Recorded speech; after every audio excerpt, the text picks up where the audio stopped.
Hello ਸਤਿ ਸ਼੍ਰੀ ਅਕਾਲ ਜੀ। ਸਵਾਗਤ ਹੈ ਜੀ ਤੁਹਾਡਾ ਆਪਣੇ ਚੈਨਲ 'ਤੇ। ਅੱਜ ਆਪਾਂ ਤੁਹਾਡੇ ਲਈ ਲੂਸੈਂਟ ਜੀਕੇ ਦਾ ਪਾਰਟ 20 ਲੈ ਕੇ ਹਾਜ਼ਰ ਹੋਏ ਹਾਂ। ਇਸ ਕਲਾਸ ਦੇ ਵਿੱਚ ਆਪਾਂ ਲੂਸੈਂਟ ਸਟੈਟਿਕ ਜੀਕੇ ਦੇ ਮੋਸਟ ਇੰਪੋਰਟੈਂਟ MCQ ਡਿਸਕਸ ਕਰਨ ਜਾ ਰਹੇ ਹਾਂ। ਤਾਂ ਸੈਸ਼ਨ ਨੂੰ ਲਾਸਟ ਤੱਕ ਦੇਖਿਓ, ਇੱਕ ਵੀ ਕੁਐਸਚਨ ਤੁਹਾਡੇ ਮਿਸ ਕਰਨ ਵਾਲਾ ਨਹੀਂ ਹੈ। ਇਸ ਤੋਂ ਪਹਿਲਾਂ ਆਪਣੇ ਲੂਸੈਂਟ ਜੀਕੇ ਦੇ 19 ਪਾਰਟ ਆਲਰੇਡੀ ਅਪਲੋਡ ਹੋ ਚੁੱਕੇ ਨੇ, ਜਿਨ੍ਹਾਂ ਦੇ ਵਿੱਚ ਆਪਾਂ ਸਟੈਟਿਕ ਜੀਕੇ ਦੇ ਮੋਸਟ ਇੰਪੋਰਟੈਂਟ MCQ ਡਿਸਕਸ ਕੀਤੇ ਨੇ। ਜੇਕਰ ਤੁਸੀਂ ਉਹ ਦੇਖਣਾ ਚਾਹੁੰਦੇ ਹੋ ਤਾਂ ਮੈਨੂੰ ਦਾ ਲਿੰਕ ਇਸ ਵੀਡੀਓ ਦੇ ਡਿਸਕ੍ਰਿਪਸ਼ਨ ਦੇ ਵਿੱਚ ਪਾ ਦੇਣਾ, ਤੁਸੀਂ ਜਾ ਕੇ ਦੇਖ ਲੈਣਾ।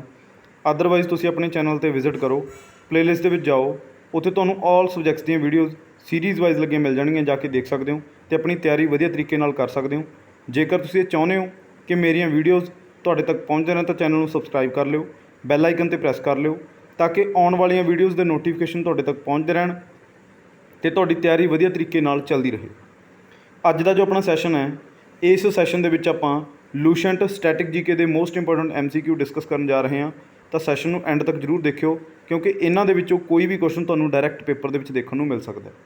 ਇਹ ਜੋ ਆਪਣੇ ਸੈਸ਼ਨ ਨੇ, ਇਹ ਤੁਹਾਡੇ ਪੰਜਾਬ ਪੇਪਰਸ ਦੇ ਲਈ ਅਤੇ ਇੰਡੀਆ ਲੈਵਲ ਦੇ ਪੇਪਰਾਂ ਦੇ ਲਈ ਬਹੁਤ ਇੰਪੋਰਟੈਂਟ ਨੇ। ਬੇਸ਼ੱਕ ਤੁਸੀਂ Punjab police, video, PSSB clerk, patwari ਜਾਂ ਤੁਸੀਂ SSC CGL ਕਿਸੇ ਵੀ ਪੇਪਰ ਦੀ ਤਿਆਰੀ ਕਰ ਰਹੇ ਹੋ ਤਾਂ ਇਹ ਸੈਸ਼ਨ ਆਪਣੇ ਕਦੇ ਵੀ ਮਿਸ ਨਾ ਕਰਿਓ, ਤੁਹਾਨੂੰ ਬਹੁਤ ਫਾਇਦਾ ਦੇਣਗੇ ਇਹ ਆਉਣ ਵਾਲੇ ਸਾਰੇ ਪੇਪਰਾਂ ਦੇ ਵਿੱਚ। ਤਾਂ ਸਟਾਰਟ ਕਰਦੇ ਹਾਂ ਆਪਣਾ ਅੱਜ ਦਾ ਸੈਸ਼ਨ ਅੱਜ ਦੇ ਪਹਿਲੇ ਕੁਐਸਚਨ ਦੇ ਨਾਲ। ਸਭ ਤੋਂ ਪਹਿਲਾ ਜਿਹੜਾ ਕੁਐਸਚਨ ਹੈ, ਗੰਗਾ ਰਿਵਰ ਨੋਨ ਐਜ਼ ਇਨ ਬੰਗਲਾਦੇਸ਼। ਕਹਿੰਦੇ ਗੰਗਾ ਰਿਵਰ ਨੂੰ, ਗੰਗਾ ਨਦੀ ਨੂੰ ਬੰਗਲਾਦੇਸ਼ ਦੇ ਵਿੱਚ ਕਿਹੜੇ ਨਾਮ ਨਾਲ ਜਾਣਿਆ ਜਾਂਦਾ? ਤਾਂ ਬਹੁਤ ਇੰਪੋਰਟੈਂਟ ਕੁਐਸਚਨ ਹੈ ਇਹ, ਠੀਕ ਹੈ ਜੀ। ਤਾਂ ਬੰਗਲਾਦੇਸ਼ ਦੇ ਵਿੱਚ ਜਦੋਂ ਆਪਣੀ ਗੰਗਾ ਐਂਟਰ ਹੁੰਦੀ ਹੈ ਤਾਂ ਇਹਦਾ ਨਾਮ ਚੇਂਜ ਹੋ ਜਾਂਦਾ, ਠੀਕ ਹੈ ਜੀ। ਇਹ ਤੁਸੀਂ ਯਾਦ ਰੱਖਣਾ। ਗੰਗਾ ਰਿਵਰ ਆਪਣੇ ਇੰਡੀਆ ਦੀ ਸਭ ਤੋਂ ਲੰਬੀ ਨਦੀ ਹੈ, ਠੀਕ ਹੈ ਜੀ। ਆਪਾਂ ਜਾਣਦੇ ਹਾਂ ਇੰਡੀਆ ਦੇ ਵਿੱਚ ਸਭ ਤੋਂ ਵੱਡੀ ਨਦੀ ਹੈ ਜਿਹੜੀ ਆਪਣੀ, ਉਹ ਹੈ ਗੰਗਾ। ਤਾਂ ਗੰਗਾ ਦੀ ਜਿਹੜੀ ਲੰਬਾਈ ਹੈ ਉਹ ਕਿੰਨੀ ਹੈ, ਉਹ ਵੀ ਤੁਹਾਨੂੰ ਪਤਾ ਹੋਣਾ ਚਾਹੀਦਾ। 2525 ਕਿਲੋਮੀਟਰ ਇਹਦੀ ਲੰਬਾਈ ਹੈ, ਠੀਕ ਹੈ ਜੀ, ਗੰਗਾ ਨਦੀ ਦੀ। ਤਾਂ ਇਹਦੀ ਇੱਕ ਟ੍ਰਿਬਿਊਟਰੀ ਹੈ ਜਮੁਨਾ, ਇਹ ਵੀ ਤੁਸੀਂ ਯਾਦ ਰੱਖਣਾ। ਤਾਂ ਇਹ ਗੰਗਾ ਜਿਹੜੀ ਨਿਕਲਦੀ ਹੈ, ਇਹ ਕਿੱਥੋਂ ਨਿਕਲਦੀ ਹੈ? ਇਹ ਨਿਕਲਦੀ ਹੈ ਗੰਗੋਤਰੀ ਗਲੇਸ਼ੀਅਰ ਹੈ ਇੱਕ, ਉੱਥੋਂ ਇਹ ਨਿਕਲਦੀ ਹੈ। ਉੱਥੋਂ ਦੋ ਨਦੀਆਂ ਬਣਦੀਆਂ ਨੇ, ਅਲਕਨੰਦਾ ਅਤੇ ਭਾਗੀਰਥੀ, ਜਿਹੜੀਆਂ ਕਿ ਕਿੱਥੇ ਮਿਲਦੀਆਂ ਆ ਕੇ? ਦੇਵ ਪ੍ਰਯਾਗ ਦੇ ਵਿੱਚ, ਠੀਕ ਹੈ ਜੀ। ਦੇਵ ਪ੍ਰਯਾਗ ਦੇ ਵਿੱਚ ਇਹ ਦੋਨੇ ਨਦੀਆਂ ਦਾ ਸੰਗਮ ਹੁੰਦਾ, ਇਹ ਤੁਸੀਂ ਯਾਦ ਰੱਖਣਾ। ਤਾਂ ਦੇਵ ਪ੍ਰਯਾਗ ਦੇ ਵਿੱਚ ਅਲਕਨੰਦਾ, ਇੱਕ ਪਾਸਿਓਂ ਅਲਕਨੰਦਾ ਆਉਂਦੀ ਹੈ ਅਤੇ ਇੱਕ ਪਾਸਿਓਂ ਆਉਂਦੀ ਹੈ ਭਾਗੀਰਥੀ। ਤਾਂ ਇਹ ਦੋਨੋਂ ਨਦੀਆਂ ਮਿਲ ਕੇ ਗੰਗਾ ਨਦੀ ਬਣਾਉਂਦੀਆਂ ਨੇ, ਇਹ ਤੁਸੀਂ ਯਾਦ ਰੱਖਣਾ। ਦੇਵ ਪ੍ਰਯਾਗ ਕਿੱਥੇ? ਆਪਣਾ ਉੱਤਰਾਖੰਡ ਦੇ ਵਿੱਚ, ਠੀਕ ਹੈ ਜੀ। ਤਾਂ ਗੰਗਾ ਨਦੀ ਨੂੰ ਜਿਹੜਾ ਬੰਗਲਾਦੇਸ਼ ਦੇ ਵਿੱਚ ਕਿਹਾ ਜਾਂਦਾ, ਉਹ ਕਿਹਾ ਜਾਂਦਾ ਪਦਮਾ, ਠੀਕ ਹੈ ਜੀ। ਤਾਂ ਬਹੁਤ ਇੰਪੋਰਟੈਂਟ ਹੈ ਇਹ, ਗੰਗਾ ਨਦੀ ਨੂੰ ਜਿਹੜਾ ਪਦਮਾ ਕਿਹਾ ਜਾਂਦਾ ਬੰਗਲਾਦੇਸ਼ ਦੇ ਵਿੱਚ। ਬਹੁਤ ਇੰਪੋਰਟੈਂਟ ਜਿਹੜਾ ਤੁਹਾਡਾ ਕੁਐਸਚਨ ਹੈ, ਪੁੱਛਿਆ ਜਾ ਸਕਦਾ, ਕਈ ਵਾਰ ਪੁੱਛਿਆ ਗਿਆ, ਠੀਕ ਹੈ ਜੀ। ਇੱਕ ਤੁਹਾਨੂੰ ਪੁੱਛ ਸਕਦੇ ਆ ਕਿ ਗੰਗਾ ਪਲੱਸ ਯਮੁਨਾ, ਇੱਕ ਆਪਣੀ ਨਦੀ ਸੀ ਸਰਸਵਤੀ, ਠੀਕ ਹੈ ਜੀ। ਗੰਗਾ ਯਮੁਨਾ ਸਰਸਵਤੀ, ਤਾਂ ਇਹ ਮਤਲਬ ਇੱਕ ਸੰਗਮ ਸੀਗਾ। ਇਹ ਆਪਣਾ ਹੁੰਦਾ ਪ੍ਰਯਾਗਰਾਜ ਇਲਾਹਾਬਾਦ ਦੇ ਵਿੱਚ, ਇਹ ਵੀ ਪੁੱਛਿਆ ਜਾ ਸਕਦਾ, ਠੀਕ ਹੈ ਜੀ। ਬਟ ਇਹ ਕੁਐਸਚਨ ਬਹੁਤ ਘੱਟ ਪੁੱਛਿਆ ਜਾਂਦਾ। ਤਾਂ ਇਹ ਤੁਸੀਂ ਜ਼ਰੂਰ ਯਾਦ ਰੱਖਿਓ, ਬੰਗਲਾਦੇਸ਼ ਦੇ ਵਿੱਚ ਗੰਗਾ ਨੂੰ ਕਿਹੜੇ ਨਾਮ ਨਾਲ ਜਾਣਿਆ ਜਾਂਦਾ? ਪਦਮਾ ਦੇ ਨਾਮ ਨਾਲ ਜਾਣਿਆ ਜਾਂਦਾ। ਬਹੁਤ ਇੰਪੋਰਟੈਂਟ ਕੁਐਸਚਨ ਹੈ, ਤਾਂ ਤੁਹਾਨੂੰ ਆ ਸਕਦਾ ਇਹ ਪੇਪਰ ਦੇ ਵਿੱਚ। ਆਨਸਰ ਨੰਬਰ 2 ਆਊਗਾ। ਅਗਲਾ ਜਿਹੜਾ ਆਪਣਾ ਕੁਐਸਚਨ ਹੈ, which is the first national park in India. India ਦਾ ਸਭ ਤੋਂ ਪਹਿਲਾ ਨੈਸ਼ਨਲ ਪਾਰਕ ਜਿਹੜਾ ਉਹ ਕਿਹੜਾ ਹੈ, ਉਹ ਤੁਹਾਨੂੰ ਪਤਾ ਹੋਣਾ ਚਾਹੀਦਾ। ਨੈਸ਼ਨਲ ਪਾਰਕਸ ਦੇ ਵਿੱਚ ਤੁਹਾਨੂੰ ਪਤਾ ਹੈ ਕਿ ਹਰ ਵਾਰ ਕੁਐਸਚਨ ਪੁੱਛੇ ਜਾਂਦੇ ਨੇ। ਤਾਂ ਇੱਕ ਆਪਾਂ ਤੁਹਾਡੇ ਲਈ ਸੈਸ਼ਨ ਸਪੈਸ਼ਲ ਲੈ ਕੇ ਆਵਾਂਗੇ, ਜਿਹਦੇ ਵਿੱਚ ਆਪਾਂ 2 ਸੈਸ਼ਨ ਦੇ ਵਿੱਚ ਤੁਹਾਡੇ ਸਾਰੇ ਆਲ ਨੈਸ਼ਨਲ ਪਾਰਕ ਆਪਾਂ ਕਵਰ ਕਰਵਾਉਣੇ ਆ, ਠੀਕ ਹੈ ਜੀ। Wild life sanctuary, national park, ਜਿੰਨਾ ਵੀ ਤੁਹਾਡਾ ਡੇਟਾ ਜੋ ਹੈਗਾ ਉਹ ਆਪਾਂ ਸਾਰਾ ਤੁਹਾਡਾ ਕਵਰ ਕਰਵਾਉਣਾ, ਠੀਕ ਹੈ ਜੀ। ਤਾਂ ਇਹਦਾ ਜਿਹੜਾ ਆਨਸਰ ਹੈ ਉਹ ਆਊਗਾ ਆਨਸਰ ਨੰਬਰ 2, ਜਿਮ ਕਾਰਬੈਟ, ਠੀਕ ਹੈ ਜੀ। ਜਿਮ ਕਾਰਬੈਟ ਕਿੱਥੇ? ਆਪਣਾ ਉੱਤਰਾਖੰਡ ਦੇ ਵਿੱਚ ਹੈ, ਠੀਕ ਹੈ ਜੀ। ਬਹੁਤ ਇੰਪੋਰਟੈਂਟ ਹੈ ਇਹ। ਜਿਮ ਕਾਰਬੈਟ ਸਭ ਤੋਂ ਪਹਿਲਾ ਨੈਸ਼ਨਲ ਪਾਰਕ ਹੈ ਆਪਣੇ ਇੰਡੀਆ ਦਾ। ਅਤੇ ਕਾਹਦੇ ਲਈ ਫੇਮਸ ਹੈ ਇਹ?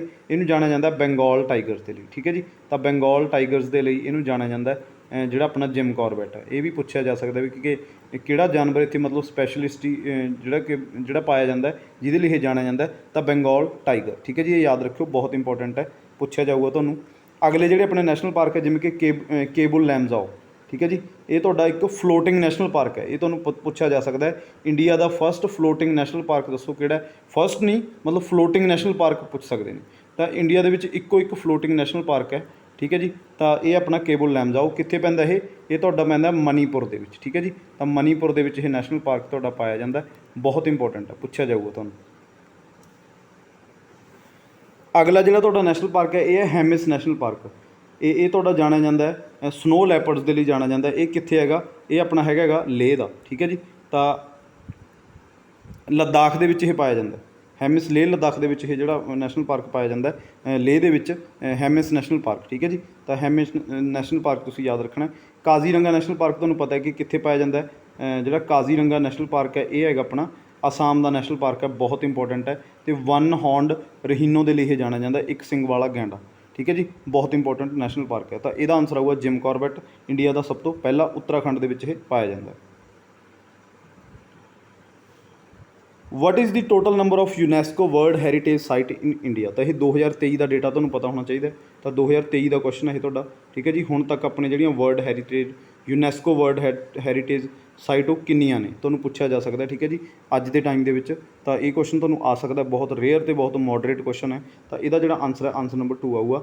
ਅੱਜ ਆਪਣੇ 40 ਜਿਹੜੀਆਂ ਯੂਨੈਸਕੋ ਵਰਲਡ ਹੈਰੀਟੇਜ ਸਾਈਟਸ ਨੇ, ਠੀਕ ਹੈ ਜੀ, ਤੁਹਾਨੂੰ ਪੁੱਛਿਆ ਜਾ ਸਕਦਾ। ਤਾਂ ਆਨਸਰ ਨੰਬਰ 2 ਆਊਗਾ।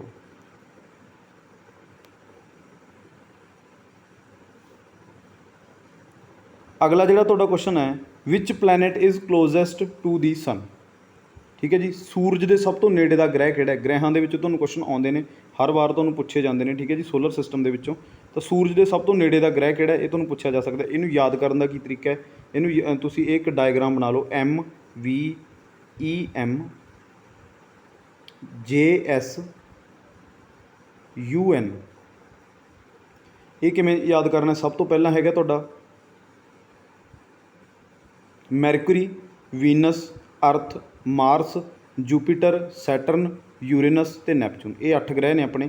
ਇਹ ਤੁਹਾਡੇ ਇਨਰਮੋਸਟ ਗ੍ਰਹਿ ਨੇ, ਠੀਕ ਹੈ ਜੀ, ਜਿਹਨੂੰ ਆਪਾਂ ਕਹਿੰਦੇ ਹਾਂ ਕਿ ਸਭ ਤੋਂ ਪਹਿਲਾਂ ਆਉਂਦਾ ਮੈਰਕੂਰੀ, ਠੀਕ ਹੈ ਜੀ, ਉਸ ਤੋਂ ਬਾਅਦ ਆਉਂਦਾ ਵੀਨਸ, ਫਿਰ ਆਉਂਦੀ ਹੈ ਅਰਥ, ਫਿਰ ਆਉਂਦਾ ਮਾਰਸ, ਠੀਕ ਹੈ ਜੀ। ਇਹ ਤੁਹਾਡੇ ਇਨਰ ਪਲੈਨਟ ਨੇ। ਇਹ ਤੁਹਾਡੇ ਆਊਟਰ ਪਲੈਨਟ ਨੇ, JSUN, ਜੂਪੀਟਰ, ਸੈਟਰਨ, ਯੂਰੇਨਸ ਅਤੇ ਨੈਪਚੂਨ, ਠੀਕ ਹੈ ਜੀ। ਇਹ ਠੰਡੇ ਪਲੈਨਟ ਨੇ, ਜਿਨ੍ਹਾਂ ਦੇ ਉੱਤੇ ਬਰਫ਼ ਜੰਮੀ ਰਹਿੰਦੀ ਹੈ, ਆਊਟਰ ਮੋਸਟ ਪਲੈਨਟ ਨੇ। ਇਹਨਾਂ ਨੂੰ ਗੈਸ ਗੇਂਟ ਵੀ ਕਿਹਾ ਜਾਂਦਾ। ਅਤੇ ਇਹ ਤੁਹਾਡੇ ਰੌਕਸ ਦੇ ਬਣੇ ਹੋਏ ਨੇ, ਜਿਹੜੇ ਕਿ ਗਰਮ ਗ੍ਰਹਿ ਨੇ, ਠੀਕ ਹੈ ਜੀ। ਇਹ ਤੁਸੀਂ ਯਾਦ ਰੱਖਣਾ, ਬਹੁਤ ਇੰਪੋਰਟੈਂਟ ਨੇ। ਤਾਂ ਇਹਦਾ ਤੁਹਾਨੂੰ ਆਨਸਰ ਹੈ ਜਿਹੜਾ ਉਹ ਪਤਾ ਚੱਲ ਗਿਆ ਹੋਣਾ, ਠੀਕ ਹੈ ਜੀ। ਬਟ ਇਹਦੇ ਵਿੱਚ ਮੈਰਕਰੀ ਨਹੀਂ ਹੈਗਾ, ਠੀਕ ਹੈ ਜੀ। ਤਾਂ ਇਹ ਕੁਐਸਚਨ ਮੈਂ ਤਾਂ ਤੁਹਾਡੇ ਲਈ ਇਹ ਰੱਖਿਆ ਹੈਗਾ, ਕਿਉਂਕਿ ਮੈਰਕਰੀ ਜਿਹੜੇ ਸਟੂਡੈਂਟ ਨੂੰ ਇਹ ਹੁੰਦਾ ਕਿ ਮੈਰਕਰੀ ਆਊਗਾ, ਤਾਂ ਮੈਰਕਰੀ ਤੋਂ ਅਗਲਾ ਗ੍ਰਹਿ ਵੀ ਆ ਸਕਦਾ, ਠੀਕ ਹੈ ਜੀ। ਤਾਂ ਮੈਰਕਰੀ ਤੋਂ ਬਾਅਦ ਕਿਹੜਾ ਆਉਂਦਾ ਹੈਗਾ? ਵੀਨਸ, ਠੀਕ ਹੈ ਜੀ। ਤਾਂ ਵੀਨਸ ਇਹਦਾ ਆਨਸਰ ਆਊਗਾ, ਸਭ ਤੋਂ ਨੇੜੇ, ਸੂਰਜ ਦੇ ਸਭ ਤੋਂ ਨੇੜੇ। ਤਾਂ ਜੇਕਰ ਇਹ ਸਭ ਤੋਂ ਨੇੜੇ ਨੇ ਤਾਂ ਇਹ ਸਭ ਤੋਂ ਗਰਮ ਵੀ ਨੇ, ਠੀਕ ਹੈ, ਇਹ ਵੀ ਤੁਹਾਨੂੰ ਪਤਾ ਹੋਣਾ ਚਾਹੀਦਾ। ਤਾਂ ਮੈਰਕਰੀ ਅਤੇ ਵੀਨਸ ਇਹ ਗਰਮ ਗ੍ਰਹਿ ਵੀ ਨੇ, ਤਾਂ ਇਹ ਤੁਹਾਨੂੰ ਪਤਾ ਹੋਣਾ ਚਾਹੀਦਾ, ਠੀਕ ਹੈ ਜੀ। ਤਾਂ ਵੀਨਸ ਇਹਦਾ ਆਨਸਰ ਆਊਗਾ, ਬਹੁਤ ਇੰਪੋਰਟੈਂਟ ਹੈ। ਮਾਰਸ ਨੂੰ ਆਪਾਂ ਰੈੱਡ ਪਲੈਨਟ ਵੀ ਕਹਿੰਦੇ ਹਾਂ, ਅਤੇ ਜੂਪੀਟਰ ਨੂੰ ਆਪਾਂ ਆਊਟਰ ਮੋਸਟ ਪਲੈਨਟ ਅਤੇ ਗੈਸ ਗੇਨ ਪਲੈਨਟ ਵੀ ਕਹਿੰਦੇ ਹਾਂ, ਠੀਕ ਹੈ ਜੀ। ਤਾਂ ਇਹ ਵੀ ਆਪਾਂ ਜਿਹੜਾ ਤੁਹਾਡਾ ਸੋਲਰ ਸਿਸਟਮ ਹੈ, ਇਹ ਤੁਹਾਡਾ ਮੈਂ ਪ੍ਰੀਵੀਅਸ ਜਿੰਨੇ ਵੀ ਸੈਸ਼ਨ ਆਪਣੇ ਸਟੈਟਿਕ ਜੀਕੇ ਦੇ ਹੋਏ ਆ, ਉਹਦੇ ਵਿੱਚ ਵੀ ਇਹਦੇ ਨਾਲ ਰਿਲੇਟਡ ਜਿਹੜੇ ਕੁਐਸਚਨ ਹੈ ਉਹ ਮੈਂ ਡਿਸਕਸ ਕਰਵਾਏ ਨੇ। ਤਾਂ ਪ੍ਰੀਵੀਅਸ ਆਪਣਾ ਇੱਕ ਵੀ ਸੈਸ਼ਨ ਤੁਸੀਂ ਮਿਸ ਨਾ ਕਰਿਓ, ਤੁਹਾਨੂੰ ਬਹੁਤ ਫਾਇਦਾ ਦੇਣਗੇ ਇਹ ਸੈਸ਼ਨ। ਤਾਂ ਇਹਦਾ ਆਨਸਰ ਆਊਗਾ, ਆਨਸਰ ਨੰਬਰ 1 ਵੀਨਸ।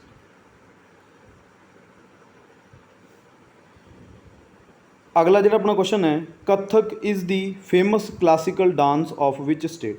ਤਾਂ ਇਹ ਤੁਹਾਡੇ ਕਲਾਸੀਕਲ ਡਾਂਸ ਨੇ, ਠੀਕ ਹੈ ਜੀ। ਟੋਟਲ ਤੁਹਾਡੇ ਜਿਹੜੇ ਕਲਾਸੀਕਲ ਡਾਂਸ ਨੇ 8 ਤੁਹਾਡੇ ਕਲਾਸੀਕਲ ਡਾਂਸ ਨੇ, ਠੀਕ ਹੈ, ਤੁਹਾਨੂੰ ਪਤਾ ਹੋਣੇ ਚਾਹੀਦੇ ਨੇ।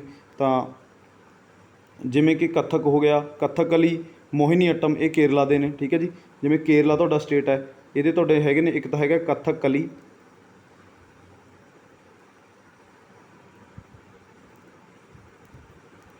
ਇੱਕ ਤਾਂ ਇਹਦਾ ਕਥਕਲੀ ਹੈ, ਠੀਕ ਹੈ ਜੀ, ਇੱਕ ਇਹਦਾ ਮੋਹਿਨੀ ਅੱਟਮ।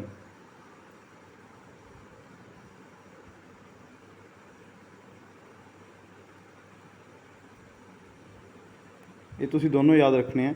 ਕਥਕਲੀ ਅਤੇ ਮੋਹਿਨੀ ਅੱਟਮ ਕਿੱਥੋਂ ਦੇ ਨੇ? ਕੇਰਲਾ ਦੇ ਨੇ, ਠੀਕ ਹੈ ਜੀ, 2 ਨੇਗੇ। ਤਾਂ ਇਹਦਾ ਜਿਹੜਾ ਆਨਸਰ ਆਊਗਾ ਇਹ ਆਊਗਾ ਉੱਤਰ ਪ੍ਰਦੇਸ਼। ਤਾਂ ਯੂਪੀ ਦਾ ਇੱਕ ਡਾਂਸ ਹੈ ਕੱਥਕ, ਠੀਕ ਹੈ ਜੀ। ਇਹ ਕੀ ਹੈ? ਇਹ ਆਪਣਾ ਕਲਾਸੀਕਲ ਡਾਂਸ ਹੈ, ਇਹ ਯਾਦ ਰੱਖਿਓ, ਬਹੁਤ ਇੰਪੋਰਟੈਂਟ ਹੈ। ਮਨੀਪੁਰ ਦਾ ਮਨੀਪੁਰੀ ਹੈ। ਤਮਿਲਨਾਡੂ ਦੇ ਵਿੱਚ ਕਿਹੜਾ ਹੈਗਾ? ਆਪਣਾ ਭਾਰਤ ਨਾਟਿਅਮ, ਠੀਕ ਹੈ ਜੀ। ਤਾਂ ਇਹ ਵੀ ਇਹ ਤੁਹਾਨੂੰ ਪਤਾ ਹੋਣਾ ਚਾਹੀਦਾ, ਸਭ ਤੋਂ ਫੇਮਸ ਡਾਂਸ ਹੈ ਭਾਰਤ ਨਾਟਿਅਮ, ਠੀਕ ਹੈ ਜੀ। ਭਰਤ ਮੁਨੀ ਦੇ ਨਾਟਯ ਸ਼ਾਸਤਰ ਦੇ ਉੱਤੇ ਆਧਾਰਿਤ ਹੈ ਇਹ, ਠੀਕ ਹੈ ਜੀ, ਭਾਰਤ ਨਾਟਿਅਮ। ਇਹ ਆਪਣਾ ਤਮਿਲਨਾਡੂ ਦਾ, ਠੀਕ ਹੈ ਜੀ। ਅਤੇ ਇਹ ਤੁਹਾਡੇ ਕਲਾਸੀਕਲ ਡਾਂਸ ਨੇ।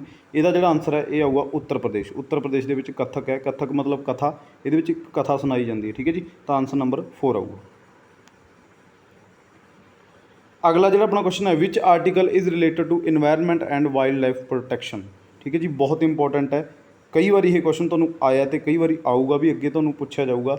ਅਗਲੇ ਜਿਹੜੇ ਤੁਹਾਡੇ ਪੇਪਰ ਹੋਣੇ ਆ, ਇੰਡੀਆ ਲੈਵਲ ਦੇ ਹੋਣ, ਬੇਸ਼ੱਕ ਉਹ ਪੰਜਾਬ ਲੈਵਲ ਦੇ ਹੋਣ, ਠੀਕ ਹੈ ਜੀ। ਤਾਂ ਇਹ ਕੁਐਸਚਨ ਤੁਹਾਨੂੰ ਪੁੱਛੇ ਜਾਣਗੇ, ਬਹੁਤ ਇੰਪੋਰਟੈਂਟ ਨੇ।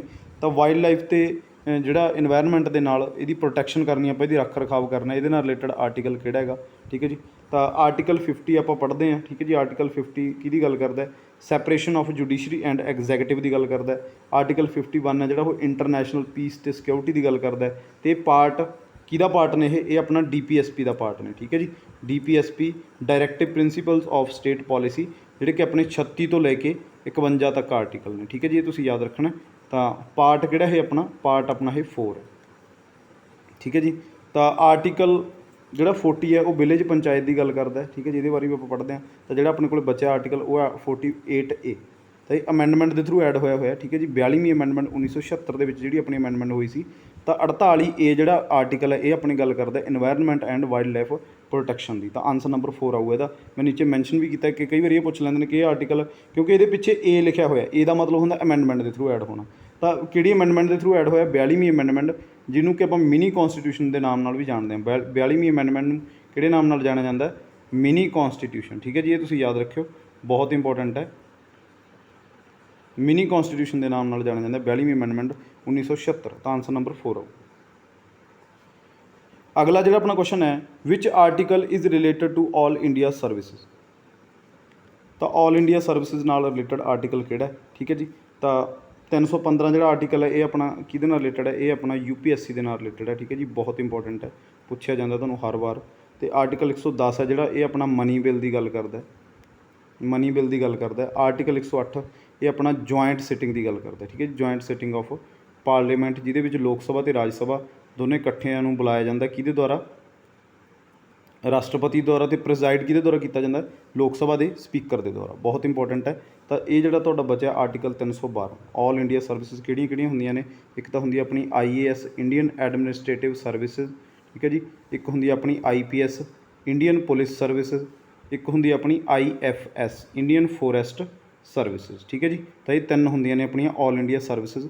ਇਹਦੇ ਉੱਤੇ ਕਾਨੂੰਨ ਕੌਣ ਬਣਾ ਸਕਦਾ? ਇਹਦੇ ਉੱਤੇ ਬਣਾ ਸਕਦੀ ਆਪਣੀ ਰਾਜ ਸਭਾ, ਉੱਪਰਲਾ ਸਦਨ ਹੁੰਦਾ ਜਿਹੜਾ ਆਪਣਾ। ਬਹੁਤ ਇੰਪੋਰਟੈਂਟ ਹੈ, ਪੁੱਛਿਆ ਜਾਂਦਾ ਕਿ ਜਿਹੜੀ ਆਲ ਇੰਡੀਆ ਸਰਵਿਸਿਜ਼ ਹੈ ਇਹਦੇ ਲਈ ਕਾਨੂੰਨ ਸਭ ਤੋਂ ਜ਼ਿਆਦਾ ਪਾਵਰ ਕਿਹਦੇ ਕੋਲੇ? ਤਾਂ ਰਾਜ ਸਭਾ ਕੋਲੇ ਇਹਦੀ ਪਾਵਰ ਹੈ। ਅਤੇ ਆਰਟੀਕਲ ਕਿਹੜਾ? 312। ਤਾਂ ਆਨਸਰ ਨੰਬਰ 4 ਆਊਗਾ ਇਹਦਾ। ਅਗਲਾ ਜਿਹੜਾ ਆਪਣਾ ਕੁਐਸਚਨ ਹੈ, which article is related to duties of chief minister. ਠੀਕ ਹੈ ਜੀ, ਤਾਂ ਆਪਣਾ ਜਿਹੜਾ ਚੀਫ ਮਿਨਿਸਟਰ ਹੁੰਦਾ ਆਪਣਾ CM ਹੁੰਦਾ ਸਟੇਟ ਦਾ, ਤਾਂ ਉਹਦੀਆਂ ਡਿਊਟੀਜ਼ ਕਿਹੜੇ ਆਰਟੀਕਲ ਦੇ ਵਿੱਚ ਲਿਖੀਆਂ ਹੋਈਆਂ? ਇਹ ਵੀ ਤੁਹਾਨੂੰ ਪੁੱਛਿਆ ਜਾ ਸਕਦਾ। ਬਹੁਤ ਰੇਅਰ ਕੁਐਸਚਨ ਹੈ, ਬਹੁਤ ਵਾਰ ਪੁੱਛਿਆ ਗਿਆ। ਠੀਕ ਹੈ ਜੀ, ਆਰਟੀਕਲ 155 ਕਿਹਦੇ ਨਾਲ ਰਿਲੇਟਡ ਹੈ? ਇਹ ਆਪਣਾ ਹੈਗਾ ਗਵਰਨਰ ਦੇ ਨਾਲ ਰਿਲੇਟਡ। ਠੀਕ ਹੈ ਜੀ, ਤੁਸੀਂ ਯਾਦ ਰੱਖਣਾ। ਆਰਟੀਕਲ 63 ਇਹ ਆਪਣਾ ਹੈਗਾ ਵਾਈਸ ਪ੍ਰੈਜ਼ੀਡੈਂਟ ਦੇ ਨਾਲ ਰਿਲੇਟਡ ਹੈ, ਕਿਉਂਕਿ 52 ਤੋਂ ਲੈ ਕੇ 62 ਤੱਕ ਜਿਹੜੇ ਆਰਟੀਕਲ ਨੇ ਉਹ ਆਪਣੇ ਪ੍ਰੈਜ਼ੀਡੈਂਟ ਨਾਲ ਨੇ। ਅਤੇ 63 ਜਿਹੜਾ ਆਰਟੀਕਲ ਹੈ ਉਹ ਆਪਣੇ ਵਾਈਸ ਪ੍ਰੈਜ਼ੀਡੈਂਟ ਦੀ ਗੱਲ ਕਰਦਾ। ਅਤੇ ਜਿਹੜਾ ਆਪਣਾ ਆਰਟੀਕਲ 72 ਹੈ ਇਹ ਪਾਰਡਨ ਪਾਵਰ ਦੀ ਗੱਲ ਕਰਦਾ, ਜਿਹੜਾ ਆਪਣੇ ਰਾਸ਼ਟਰਪਤੀ ਦੀ ਪਾਰਡਨ ਪਾਵਰ ਹੈ। ਠੀਕ ਹੈ ਜੀ, ਉਹਦੀ ਗੱਲ ਕਰਦਾ ਆਰਟੀਕਲ 72। ਇਹ ਤੁਸੀਂ ਯਾਦ ਰੱਖੋ, ਜਿਹੜੀ ਦੰਡ ਮੁਕਤੀ ਸ਼ਕਤੀ ਹੁੰਦੀ ਹੈ। ਠੀਕ ਹੈ ਜੀ, ਤਾਂ ਬਚਿਆ ਆਪਣੇ ਕੋਲੇ ਆਰਟੀਕਲ 167। ਤਾਂ ਆਰਟੀਕਲ 167 ਦੇ ਵਿੱਚ ਕੀ ਲਿਖਿਆ ਹੋਇਆ? Duties of chief minister. ਬਹੁਤ ਇੰਪੋਰਟੈਂਟ ਹੈ, ਤਾਂ ਆਨਸਰ ਨੰਬਰ 1 ਆਊਗਾ ਇਹਦਾ, ਆਰਟੀਕਲ 167।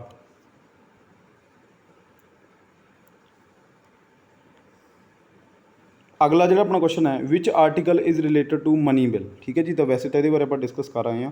ਤਾਂ ਇਹਦਾ ਆਨਸਰ ਆਊਗਾ ਆਨਸਰ ਨੰਬਰ 1। ਠੀਕ ਹੈ ਜੀ, ਆਰਟੀਕਲ 110 ਇਹਦੀ ਗੱਲ ਕਰਦਾ ਮਨੀ ਬਿੱਲ ਦੀ। ਅਤੇ ਜਿਹੜਾ ਆਪਣਾ ਆਰਟੀਕਲ 112 ਇਹ ਤੁਹਾਡਾ ਬਜਟ ਦੀ ਗੱਲ ਕਰਦਾ। ਬਟ ਬਜਟ ਨਾਂ ਦਾ ਸ਼ਬਦ ਆਪਣੇ ਕੌਨਸਟੀਟਿਊਸ਼ਨ ਦੇ ਵਿੱਚ ਕਿਤੇ ਵੀ ਮੈਂਸ਼ਨ ਨਹੀਂ ਕੀਤਾ ਹੋਇਆ। ਤਾਂ ਇਹਨੂੰ ਆਪਾਂ ਕੀ ਕਹਿੰਦੇ ਹਾਂ?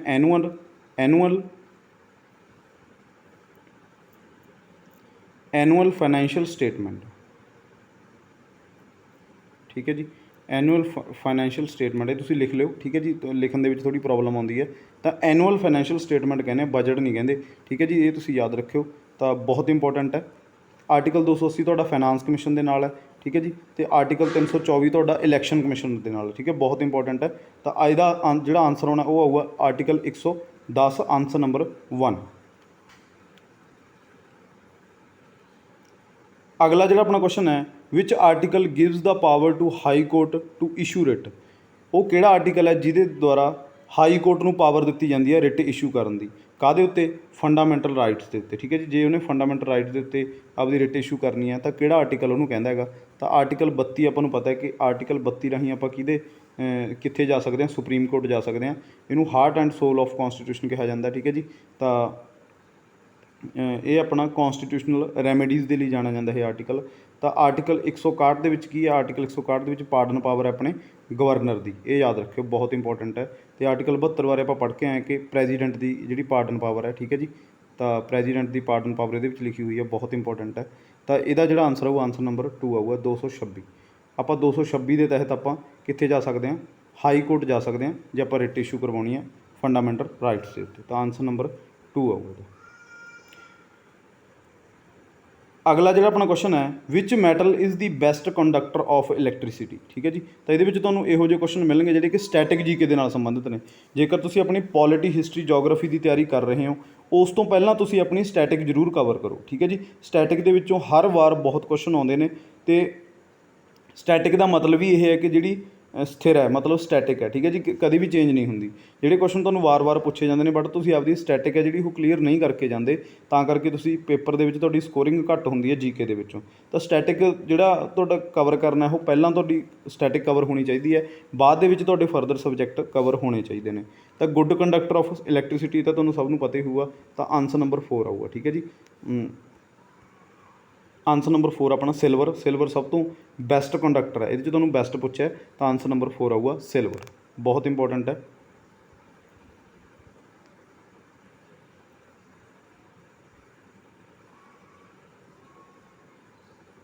ਅਗਲਾ ਜਿਹੜਾ ਆਪਣਾ ਕੁਐਸਚਨ ਹੈ, Losoong festival is celebrated in which state.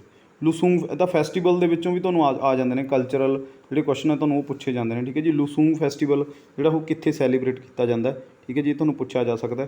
ਤਾਂ ਅਸਮ, ਨਾਗਾਲੈਂਡ, ਸਿੱਕਿਮ ਜਾਂ ਤ੍ਰਿਪੁਰਾ। ਤਾਂ ਨਾਗਾਲੈਂਡ ਦੇ ਵਿੱਚ ਤੁਹਾਨੂੰ ਪਤਾ ਕਿ ਨਾਗਾਲੈਂਡ ਦੇ ਵਿੱਚ ਇੱਕ ਫੈਸਟੀਵਲ ਮਨਾਇਆ ਜਾਂਦਾ ਜਿਹਦਾ ਨਾਮ ਹੈ ਹੌਰਨਬਿਲ, ਠੀਕ ਹੈ ਜੀ। ਹੌਰਨਬਿਲ ਇਹ ਜਿਹੜਾ ਫੈਸਟੀਵਲ ਹੈ ਬਹੁਤ ਫੇਮਸ ਫੈਸਟੀਵਲ ਹੈ ਨਾਗਾਲੈਂਡ ਦਾ, ਠੀਕ ਹੈ ਜੀ। ਇਹਦੇ ਬਾਰੇ ਵੀ ਤੁਹਾਨੂੰ ਕੁਐਸਚਨ ਪੁੱਛੇ ਜਾਂਦੇ ਨੇ। ਤਾਂ ਇਹਦਾ ਜਿਹੜਾ ਆਨਸਰ ਆਊ, ਆਨਸਰ ਨੰਬਰ 3 ਆਊਗਾ। ਸਿੱਕਿਮ ਦੇ ਵਿੱਚ ਇਹ ਜਿਹੜਾ ਫੈਸਟੀਵਲ ਹੈ ਉਹ ਮਨਾਇਆ ਜਾਂਦਾ ਲੁਸੂੰਗ ਫੈਸਟੀਵਲ, ਬਹੁਤ ਇੰਪੋਰਟੈਂਟ ਹੈ। ਆਨਸਰ ਨੰਬਰ 3 ਆਊਗਾ ਸਿੱਕਿਮ। ਅਗਲਾ ਜਿਹੜਾ ਆਪਣਾ ਕੁਐਸਚਨ ਹੈ, ਫਸਟ ਰੂਲਰ ਟੂ ਆਰਗੇਨਾਈਜ਼ ਹੱਜ ਯਾਤਰਾ, ਠੀਕ ਹੈ ਜੀ। ਉਹ ਰੂਲਰ ਦਾ ਨਾਮ ਦੱਸੋ ਜਿਹੜੇ ਬੰਦੇ ਨੇ ਹੱਜ ਯਾਤਰਾ ਸਟਾਰਟ ਕਰਵਾਈ ਕਿ ਤੁਸੀਂ ਹੱਜ ਕਰਨ ਜਾ ਸਕਦੇ ਹੋ, ਠੀਕ ਹੈ ਜੀ। ਹੱਜ ਕਰਨਾ ਮੁਸਲਿਮ ਕਮਿਊਨਿਟੀ ਦੇ ਵਿੱਚ ਹੁੰਦਾ ਹੈ, ਠੀਕ ਹੈ ਜੀ। ਤਾਂ ਇਹ ਆਪਣਾ ਉਹ ਕਿਹੜਾ ਰਾਜਾ ਸੀ, ਅਲਾਉਦੀਨ ਖਿਲਜੀ, ਬਲਬਨ, ਅਕਬਰ ਜਾਂ ਬਾਬਰ। ਇਹਦਾ ਆਨਸਰ ਕਰਨਾ ਵੀ ਤੁਹਾਡੇ ਲਈ ਬਹੁਤ ਈਜ਼ੀ ਹੈ, ਕਿਉਂਕਿ ਸਭ ਤੋਂ ਬੈਸਟ ਜਿਹੜਾ ਰਾਜਾ ਮੰਨਿਆ ਗਿਆ ਦੀ ਗ੍ਰੇਟ ਅਕਬਰ ਮੰਨਿਆ ਗਿਆ, ਦਾ ਗ੍ਰੇਟ ਅਕਬਰ ਆਪਾਂ ਜਿਹਨੂੰ ਕਹਿੰਦੇ ਹਾਂ। ਤਾਂ ਅਕਬਰ ਨੇ ਇਹ ਸਾਰੇ ਵਧੀਆ ਕੰਮ ਕਰਵਾਏ ਸੀ। ਦੀਨ ਇਲਾਹੀ ਇਹਨੇ ਚਲਾਇਆ ਸੀ, ਇੱਕ ਧਰਮ ਚਲਾਇਆ ਸੀ, ਠੀਕ ਹੈ ਜੀ। ਤਾਂ ਇਬਾਦਤ ਖਾਨਾ ਦੀ ਸਥਾਪਨਾ ਇਹਨੇ ਕੀਤੀ ਸੀ, ਠੀਕ ਹੈ ਜੀ। ਤਾਂ ਜਜ਼ੀਆ ਜਿਹੜਾ ਕਰ ਸੀ ਉਹ ਇਹਨੇ, ਜਜ਼ੀਆ ਟੈਕਸ ਸੀਗਾ ਉਹ ਇਹਨੇ ਅਬੋਲਿਸ਼ ਕਰਤਾ ਸੀ, ਠੀਕ ਹੈ ਜੀ। ਇਹਦਾ ਇੱਕ ਮਤਲਬ ਇੱਕ ਨੋਬਲ ਸੀਗਾ ਜਿਹਦਾ ਨਾਮ ਸੀ ਬੀਰਬਲ, ਅਤੇ ਓਰੀਜਨਲ ਨਾਮ ਸੀ ਉਹਦਾ ਮਹੇਸ਼ ਦਾਸ। ਤਾਂ ਦੀਨ ਏ ਇਲਾਹੀ ਇਹਨੇ ਇੱਕ ਧਰਮ ਚਲਾਇਆ ਸੀ, ਦੀਨ ਏ ਇਲਾਹੀ, ਠੀਕ ਹੈ ਜੀ। ਤਾਂ ਦੀਨ ਏ ਇਲਾਹੀ ਨੂੰ ਮਤਲਬ ਜਿਹੜਾ ਐਕਸੈਪਟ ਕਰਨ ਵਾਲਾ ਪਹਿਲਾ ਬੰਦਾ ਕੌਣ ਸੀ, ਤਾਂ ਉਹ ਸੀਗਾ ਆਪਣਾ ਬੀਰਬਲ, ਠੀਕ ਹੈ ਜੀ। ਤਾਂ ਦੀਨ ਏ ਇਲਾਹੀ ਇੱਕ ਧਰਮ ਸੀਗਾ, ਤਾਂ ਇਹ ਧਰਮ ਨੂੰ ਮਤਲਬ ਐਕਸੈਪਟ ਕਰਨ ਵਾਲਾ ਬੰਦਾ ਸੀ ਬੀਰਬਲ, ਜਿਹਦਾ ਨਾਮ ਸੀ ਮਹੇਸ਼ ਦਾਸ। ਤਾਂ ਇਹਦਾ ਆਨਸਰ ਆਊਗਾ ਆਨਸਰ ਨੰਬਰ 3 ਅਕਬਰ। ਅਕਬਰ ਨੇ ਹੱਜ ਯਾਤਰਾ ਸਟਾਰਟ ਕਰਵਾਈ ਸੀ। ਅਗਲਾ ਜਿਹੜਾ ਆਪਣਾ ਕੁਐਸਚਨ ਹੈ, who was the last ruler to sit on peacock throne. Shahjahan, Aurangzeb, Muhammad Shah, Nadir Shah, ਠੀਕ ਹੈ ਜੀ। ਤਾਂ ਉਹ ਕਹਿੰਦੇ ਕਿਹੜਾ ਬੰਦਾ ਸੀ, ਕਿਹੜਾ ਇੱਕ ਮੁਗਲ ਐਂਪਰਰ ਆਪਾਂ ਕਹਿ ਸਕਦੇ ਹਾਂ ਕਿ ਜਿਹੜਾ ਲਾਸਟ ਸੀਗਾ ਜਿਹੜਾ ਪੀਕੌਕ ਥਰੋਨ ਦੇ ਉੱਤੇ ਬੈਠਿਆ ਸੀ। ਪੀਕੌਕ ਥਰੋਨ ਕਿਹਨੇ ਸਟਾਰਟ ਕੀਤਾ ਸੀ, ਕਿਹਨੇ ਮਤਲਬ ਰਖਵਾਇਆ ਸੀ, ਸ਼ਾਹਜਹਾਂ ਨੇ। ਕਿਉਂਕਿ ਜਿੰਨੇ ਵੀ ਫੇਮਸ ਆਰਕੀਟੈਕਚਰ ਵਾਲਾ ਕੰਮ ਕਰਵਾਇਆ, ਜੋ ਵੀ ਵਧੀਆ ਕੰਮ ਕਰਵਾਇਆ ਆਰਕੀਟੈਕਚਰ ਜਿਹਦੇ ਵਿੱਚ ਯੂਜ਼ ਹੋਇਆ, ਉਹ ਕਰਵਾਇਆ ਆਪਣਾ ਸ਼ਾਹਜਹਾਂ ਨੇ, ਠੀਕ ਹੈ ਜੀ। ਤਾਂ ਸ਼ਾਹਜਹਾਂ ਨੇ ਜਿਵੇਂ ਕਿ ਆਪਾਂ ਕਹਿੰਦੇ ਕਿ ਤਾਜ ਮਹਿਲ ਬਣਵਾਇਆ, ਪੀਕੌਕ ਥਰੋਨ ਬਣਵਾਇਆ ਇਹਨੇ, ਠੀਕ ਹੈ। ਪੀਕੌਕ ਥਰੋਨ ਦੇ ਉੱਤੇ ਕੋਹੀਨੂਰ ਹੀਰਾ ਜੜਿਆ ਹੋਇਆ ਸੀ, ਤਾਂ ਉਹ ਸਭ ਕੁਛ ਇਹਨੇ ਸ਼ਾਹਜਹਾਂ ਨੇ ਕਰਵਾਇਆ। ਆਰਕੀਟੈਕਚਰ ਵਾਲਾ ਜਿੰਨਾ ਵੀ ਕੰਮ ਹੋਇਆ ਉਹ ਸ਼ਾਹਜਹਾਂ ਦੇ ਟਾਈਮ 'ਤੇ ਹੋਇਆ ਹੈਗਾ। ਤਾਂ ਪੀਕੌਕ ਥਰੋਨ ਸ਼ਾਹਜਹਾਂ ਨੇ ਬਣਵਾਇਆ ਸੀ। ਔਰੰਗਜ਼ੇਬ ਨੇ ਵੀ ਮਤਲਬ ਇਹਦੇ ਉੱਤੇ ਬੈਠਾ, ਠੀਕ ਹੈ ਜੀ। ਜਿੰਨੇ ਵੀ ਮੁਗਲ ਆਏ ਤਾਂ ਸਾਰੇ ਬੈਠੇ, ਬਟ ਲਾਸਟ ਕੌਣ ਸੀ, ਤਾਂ ਇਹਦਾ ਨਾਮ ਸੀ ਮੁਹੰਮਦ ਸ਼ਾਹ। ਇਹਨੂੰ ਰੰਗੀਲਾ ਵੀ ਕਿਹਾ ਜਾਂਦਾ, ਠੀਕ ਹੈ ਜੀ। ਮੁਹੰਮਦ ਸ਼ਾਹ ਰੰਗੀਲਾ ਇਹਦਾ ਪੂਰਾ ਨਾਮ ਹੈ। ਤਾਂ ਮੁਹੰਮਦ ਸ਼ਾਹ ਇੱਕ ਮਤਲਬ ਵੀਕ ਰੂਲਰ ਸੀਗੇ ਇਹ, ਜਿਹਨੇ ਮੁਗਲ ਐਂਪਰਰ ਆਏ ਇਸ ਤੋਂ ਬਾਅਦ, ਔਰੰਗਜ਼ੇਬ ਤੋਂ ਬਾਅਦ। ਮੁਹੰਮਦ ਸ਼ਾਹ ਦੇ ਟਾਈਮ 'ਤੇ ਇੱਕ ਇਨਵੇਡਰ ਆਇਆ ਸੀ ਆਪਣੇ ਨਾਦਰ ਸ਼ਾਹ। ਇਹ ਬੰਦਾ ਮਤਲਬ ਮੁਹੰਮਦ ਸ਼ਾਹ ਦੇ ਕੋਲੋਂ ਮਤਲਬ ਜਿਹੜਾ ਇਹ ਪੀਕੌਕ ਥਰੋਨ ਸੀ ਇਹ ਲੈ ਗਿਆ ਸੀ ਈਜ਼ੀਲੀ, ਇਹਨੂੰ ਡਿਫੀਟ ਇਹਨੇ ਕਰਤਾ ਸੀ, ਠੀਕ ਹੈ ਜੀ। ਕੋਹੀਨੂਰ ਹੀਰਾ ਇਹ ਸਭ ਕੁਛ ਲੈ ਗਿਆ ਸੀ। ਤਾਂ ਮੁਹੰਮਦ ਸ਼ਾਹ ਇਹਦਾ ਆਨਸਰ ਆਊਗਾ ਲਾਸਟ ਜਿਹੜਾ ਮੁਗਲ ਐਂਪਰਰ ਸੀ, ਠੀਕ ਹੈ ਜੀ। ਤਾਂ ਬਹੁਤ ਇੰਪੋਰਟੈਂਟ ਕੁਐਸਚਨ ਹੈ। ਅੱਜ ਦੇ ਸੈਸ਼ਨ ਦਾ ਜਿਹੜਾ ਆਪਣਾ ਲਾਸਟ ਕੁਐਸਚਨ ਹੈ, who was the founder of Vikramshila university, ਠੀਕ ਹੈ ਜੀ। ਤਾਂ ਇਹ ਤੁਹਾਨੂੰ ਪੁੱਛਿਆ ਜਾਊਗਾ, ਬਹੁਤ ਇੰਪੋਰਟੈਂਟ ਹੈ। ਇੱਕ ਨਾਲੰਦਾ ਬਾਰੇ ਪੁੱਛਿਆ ਜਾਂਦਾ, ਤਾਂ ਨਾਲੰਦਾ ਕਿਹਨੇ ਬਣਵਾਈ ਸੀ, ਕੁਮਾਰ ਗੁਪਤ ਨੇ, ਠੀਕ ਹੈ ਜੀ। ਤੁਹਾਨੂੰ ਪੁੱਛਿਆ ਜੋ ਗੁਪਤ ਡਾਇਨੈਸਟੀ ਦਾ ਰਾਜਾ ਸੀ ਇਹ। ਤਾਂ ਗੋਪਾਲ ਕੌਣ ਸੀ? ਗੋਪਾਲ ਆ ਜਿਹੜਾ ਉਹ ਪਾਲ ਡਾਇਨੈਸਟੀ ਦਾ ਮਤਲਬ ਆਪਾਂ ਕਹਿ ਸਕਦੇ ਹਾਂ ਕਿ ਫਾਊਂਡਰ ਸੀਗਾ। ਠੀਕ ਹੈ ਜੀ। ਸਮੁੰਦਰਗੁਪਤ ਬਾਰੇ ਤੁਸੀਂ ਜਾਣਦੇ ਹੀ ਹੋ। ਸਮੁੰਦਰਗੁਪਤ ਮਤਲਬ ਜਿਹਨੂੰ ਆਪਾਂ ਇੰਡੀਅਨ ਨੈਪੋਲੀਅਨ ਦੇ ਨਾਮ 'ਤੇ ਜਾਣਦੇ ਹਾਂ। ਠੀਕ ਹੈ ਜੀ। ਜਿਹਨੇ ਕਿ ਸਿੱਕੇ ਚਲਾਏ ਸੀ, ਜਿਹਦੇ ਉੱਤੇ ਸਿੱਕਿਆਂ ਦੇ ਉੱਤੇ ਇਹਦੀ ਵੀਣਾ ਵਜਾਉਂਦੇ ਦੀ ਮਤਲਬ ਇੱਕ ਪਿਕ ਹੈਗੀ। ਠੀਕ ਹੈ ਜੀ। ਜਿਹੜਾ ਆਪਾਂ ਦੇਖਦੇ ਹਾਂ ਕਿ ਵੀਣਾ ਵਜਾ ਰਿਹਾ ਇਹ, ਤਾਂ ਵੀਣਾ ਇਹਨੂੰ ਬਹੁਤ ਪਸੰਦ ਸੀ। ਤਾਂ ਅਸ਼ਵਮੇਧ ਯੱਗ ਇਹ ਸਭ ਤੋਂ ਵੱਧ ਕਰਵਾਉਂਦਾ ਸੀ ਸਮੁੰਦਰਗੁਪਤ ਸੀ। ਠੀਕ ਹੈ ਜੀ। ਤਾਂ ਇਹ ਤੁਸੀਂ ਯਾਦ ਰੱਖਣਾ ਸਾਰੇ ਪੁਆਇੰਟ। ਤਾਂ ਇਹਦਾ ਜਿਹੜਾ ਆਨਸਰ ਆਊ, ਆਨਸਰ ਨੰਬਰ 2 ਆਊਗਾ ਧਰਮਪਾਲ। ਠੀਕ ਹੈ ਜੀ। ਧਰਮਪਾਲ ਵੀ ਇਹ ਵੀ ਇੱਕ ਪਾਲ ਡਾਇਨੈਸਟੀ ਦਾ ਬਹੁਤ ਫੇਮਸ ਰਾਜਾ ਸੀ। ਤਾਂ ਇਹਨੇ ਵਿਕਰਮਸ਼ਿਲਾ ਯੂਨੀਵਰਸਿਟੀ ਦੀ ਸਥਾਪਨਾ ਕਰਵਾਈ ਸੀ। ਤਾਂ ਆਨਸਰ ਨੰਬਰ 2 ਆਊਗਾ। ਠੀਕ ਹੈ ਜੀ। ਤਾਂ ਇਹ ਆਪਣੇ ਅੱਜ ਦੇ 15 ਕੁਐਸਚਨ ਆਪਾਂ ਪੂਰੇ ਕੀਤੇ ਨੇ, ਅਤੇ ਨਾਲ ਨਾਲ ਜਿੰਨੇ ਵੀ ਇਹਦੇ ਆਪਸ਼ਨ ਸੀ ਉਹ ਵੀ ਡਿਸਕਸ ਕੀਤੇ ਨੇ। ਤਾਂ ਇਹ ਸਾਰੇ ਕੁਐਸਚਨ ਤੁਸੀਂ ਕਾਪੀ ਦੇ ਉੱਤੇ ਨੋਟ ਕਰ ਲਿਓ ਅਤੇ ਇਹਨੂੰ ਵਾਰ-ਵਾਰ ਰਿਵਾਈਜ਼ ਕਰੋ, ਕਿਉਂਕਿ ਇਹ ਕੁਐਸਚਨ ਵਾਰ-ਵਾਰ ਪੁੱਛੇ ਗਏ ਨੇ ਅਤੇ ਅੱਗੇ ਵੀ ਤੁਹਾਨੂੰ ਪੁੱਛੇ ਜਾਣਗੇ। ਠੀਕ ਹੈ ਜੀ। ਤਾਂ ਜੇਕਰ ਵੀਡੀਓ ਤੁਹਾਨੂੰ ਚੰਗੀਆਂ ਲੱਗਦੀਆਂ ਇਹਨਾਂ ਨੂੰ ਲਾਈਕ ਕਰ ਦਿਆ ਕਰੋ, ਅੱਗੇ ਸ਼ੇਅਰ ਕਰ ਦਿਆ ਕਰੋ, ਤਾਂ ਕਿ ਕਿਸੇ ਹੋਰ ਦਾ ਵੀ ਫਾਇਦਾ ਹੋ ਸਕੇ। ਕਮੈਂਟ ਸੈਕਸ਼ਨ ਦੇ ਵਿੱਚ ਆਪਣੀ ਰਾਏ ਜ਼ਰੂਰ ਦਿਆ ਕਰੋ ਕਿ ਤੁਹਾਨੂੰ ਵੀਡੀਓ ਕਿਵੇਂ ਲੱਗੀ। ਠੀਕ ਹੈ ਜੀ। ਤਾਂ ਅੱਗੇ ਵੀ ਆਪਣੇ ਸੈਸ਼ਨ ਜਿਹੜੇ ਬੈਕ ਟੂ ਬੈਕ ਆਉਂਦੇ ਰਹਿਣਗੇ, ਤਾਂ ਜੁੜੇ ਰਹੋ ਆਪਣੇ ਚੈਨਲ ਦੇ ਨਾਲ। ਤਾਂ ਅੱਜ ਦੀ ਵੀਡੀਓ ਦਾ ਆਪਾਂ ਇੱਥੇ ਹੀ ਐਂਡ ਕਰਦੇ ਹਾਂ। ਅੱਜ ਦੀ ਵੀਡੀਓ ਦੇਖਣ ਦੇ ਲਈ ਬਹੁਤ ਬਹੁਤ ਧੰਨਵਾਦ।